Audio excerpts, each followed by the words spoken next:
Asuransi Kesehatan. Halo nawak malam sekalian, kembali lagi bersama saya Bella di podcast Hai Dinkes. Kali ini kita akan membahas terkait pangan industri rumah tangga atau PIRT. Nah, pada episode kali ini saya ditemani oleh sahabat saya, yaitu seorang inspektur sarana dan prasarana fasilitas pelayanan kesehatan dari Dinas Kesehatan Kota Malang, yaitu Bernadetta Sekar Putri Larasati SKM dari Subsubstansi Kefarmasian Bidang SDM Kefarmasian dan Alat Kesehatan. Oke, selamat datang Mbak Laras di podcast. Terima kasih Mbak Bella, selamat siang. Apa kabar nih? Baik banget, sehat. Mbak Bella gimana? Oke, alhamdulillah luar biasa. Luar biasa. Nah, pada kesempatan kali ini nih kita membahas tentang PIRT. Oke. Nah, berbagai macam kemasan makanan itu kan yang dijual ya. Itu kan ada tulisannya tercantum nomor izin. Ya, Salah satunya nomor PIRT. Sebetulnya apa sih nomor PIRT itu, Mbak Laras?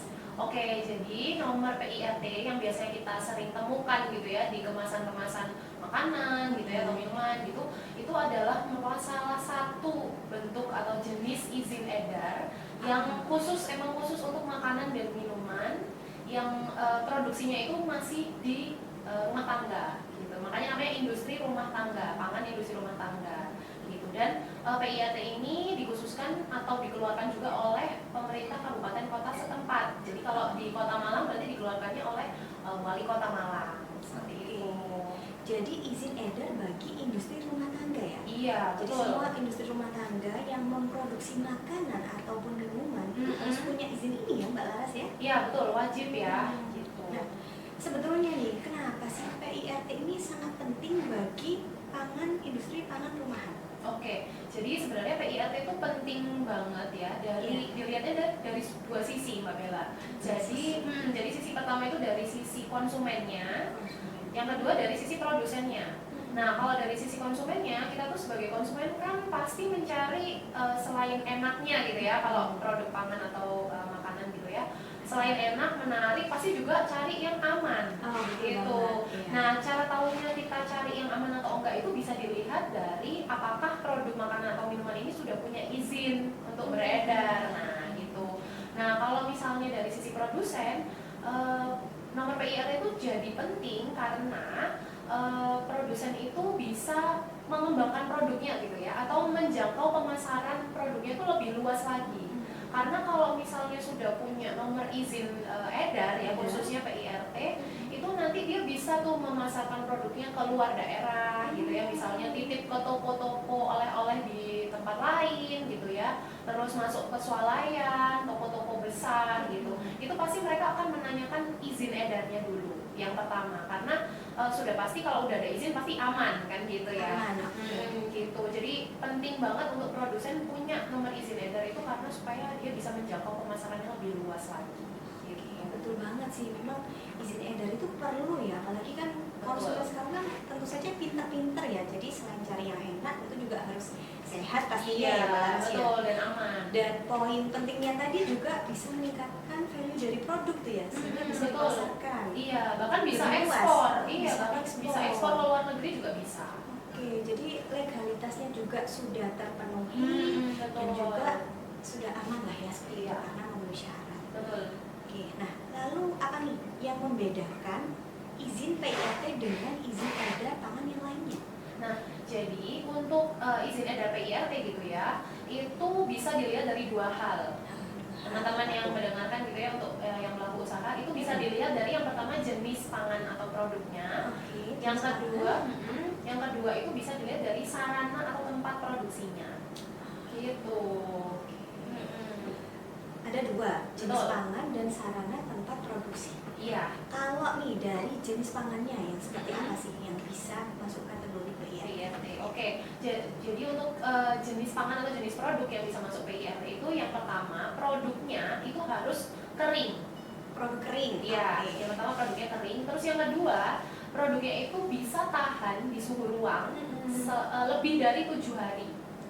Iya, jadi tanpa dimasukkan ke lemari pendingin ya Mbak Bella. Jadi tanpa dimasukkan freezer, tanpa dimasukkan ke kulkas, itu bisa tahan di suhu ruang itu lebih dari 7 hari. Iya.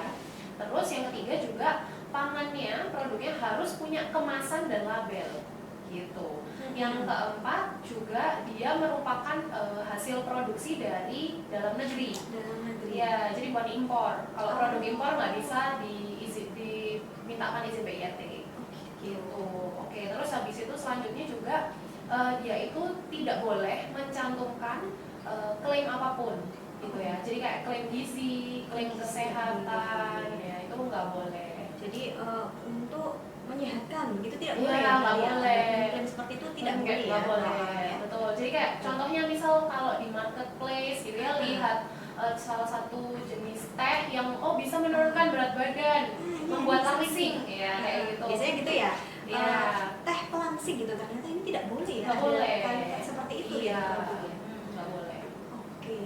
Terus apalagi? ada lagi Mbak. Jadi untuk yang secara lebih rinci ya, lebih detail lagi, kira-kira jenis pangan apa yang masuk PIRT itu bisa dilihat di Peraturan BPOM nomor 4 tahun 2024.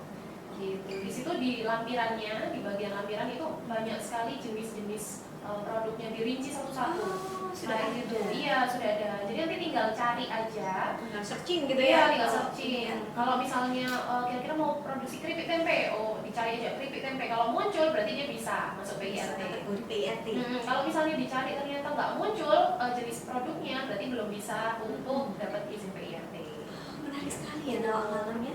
Jadi memang sudah ada bocorannya nih di Iya. lampiran peraturan BPOM Iya. nomor 4 tahun 2024 tadi, bahwa di situ produk kita apakah sudah ini sih memenuhi, sudah masuk dalam kategori produk dalam PIRT. Iya, betul.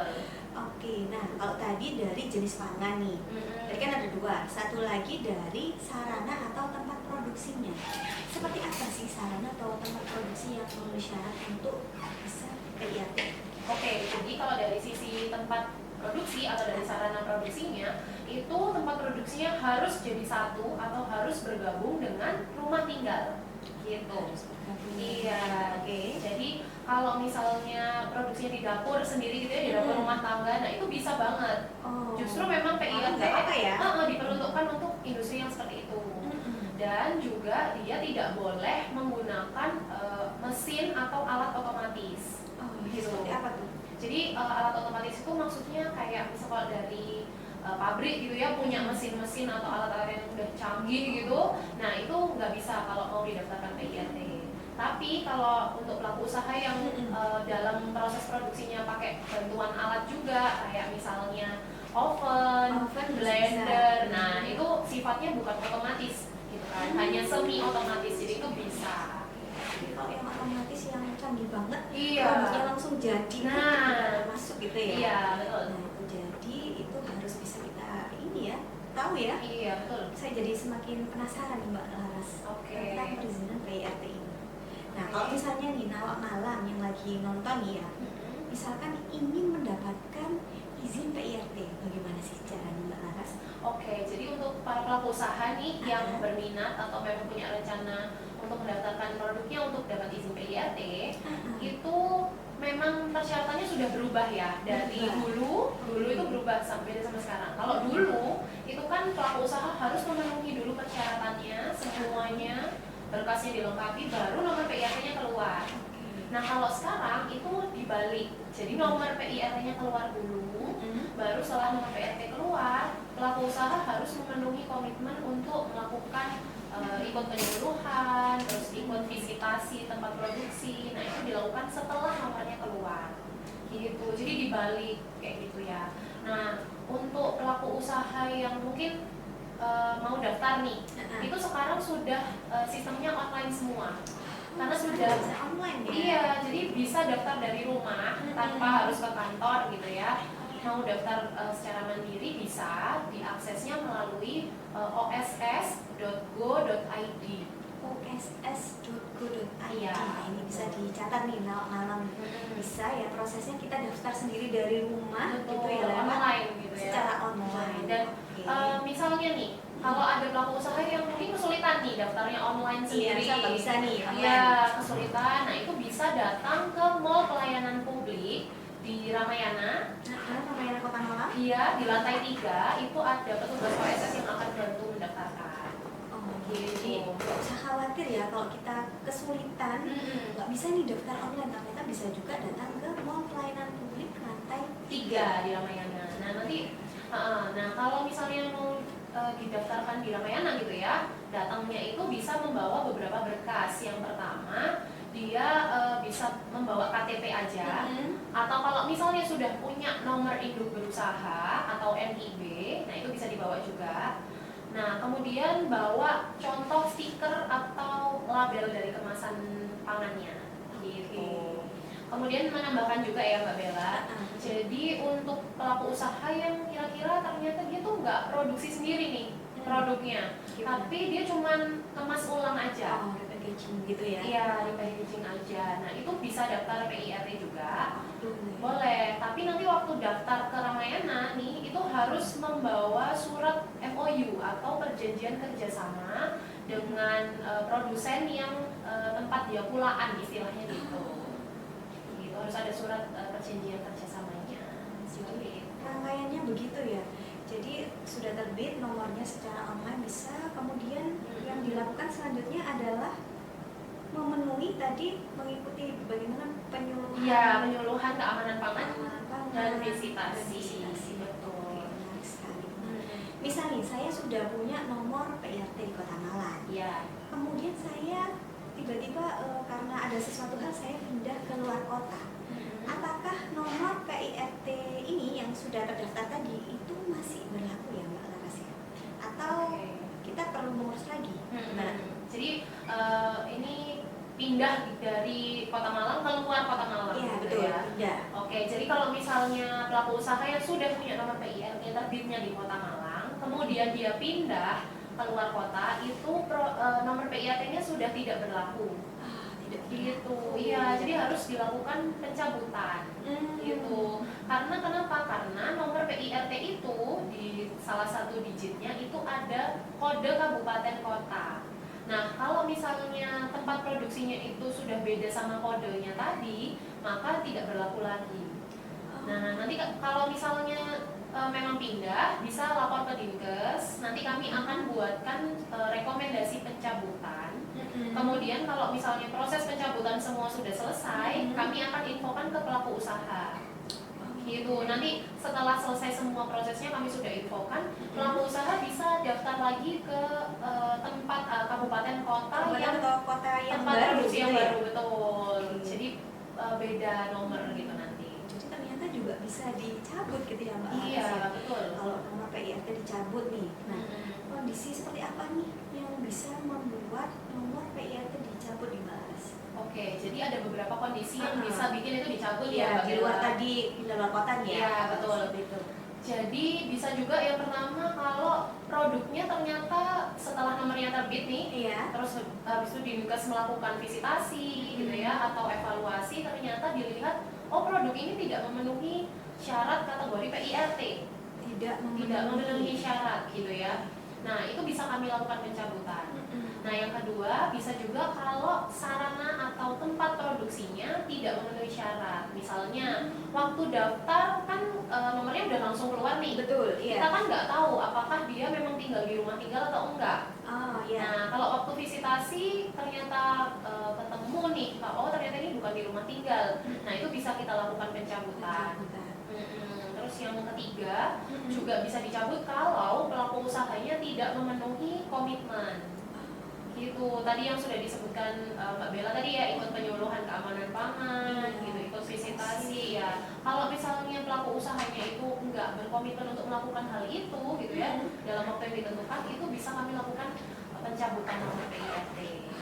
Jadi ini perlu hati-hati ya, kalau punya usaha nih, PIRT itu bisa dicabut ternyata dengan 4 poin tadi itu ya. Sama mau nambahin satu lagi Mbak Bella. Bisa juga dicabut atas permintaan sendiri nih. Atas permintaan pelaku usahanya.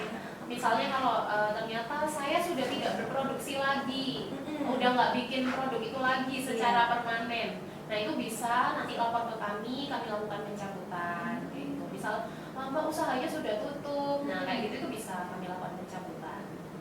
Jadi memang ini ya, kalau misalkan dari pelaku usaha pengen dicabut boleh ya? Boleh, bisa lapor ke Dinkes aja.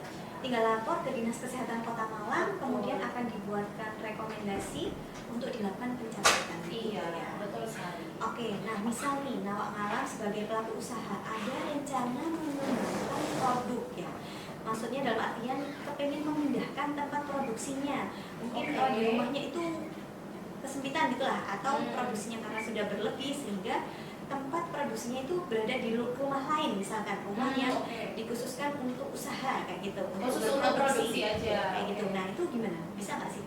Oke, jadi kalau misalnya ada pengembangan usaha dan ternyata tempat produksinya sudah tidak jadi satu lagi dengan rumah, nah itu juga tidak berlaku lagi nomor PIRT-nya.